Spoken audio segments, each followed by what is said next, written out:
may crisis law sa Italia, may ilang pa rin Pinoy ang nawala ng trabaho dahil sa krisis.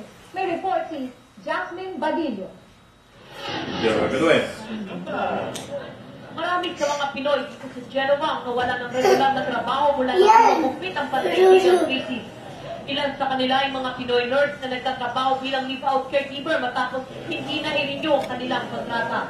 Isang dahilan yung dito, global crisis, lalo dito sa Italia ngayon, kakaroon ng crisis talaga. Nagbabawas din sila ng mga tao. Isa namang grupo ng walong mga Pinoy na nagtatrabaho bilang cleaning staff na isa sa pinakamalaking scale ng fitness gym dito sa Genova ang sinamahan din ng krisis. Sa unang paghataw ng krisis, na-bankrupt ang agency na humahawak sa kanila.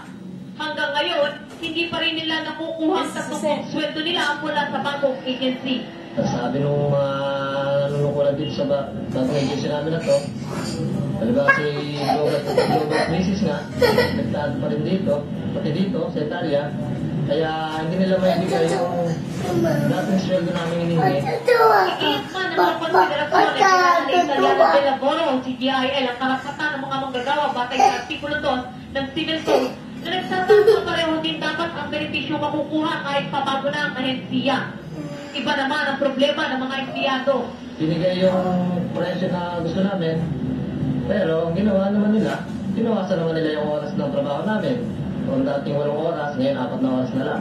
Kaya naman, apektado rin ang ipinadadala nilang pera sa kanilang mga kaanak sa Pilipinas. Abay, kaulat ng Eurostat ang ikatong quarter ng 2009 ang sala ng pinakamalaking porsyento ng unemployment sa loob ng 10 taon sa Italia. Para sa balitang Europe, Jasmine Badillo, Genova, Italy. Sa tulong ng mga kababayan na Kung ba yun sasalta?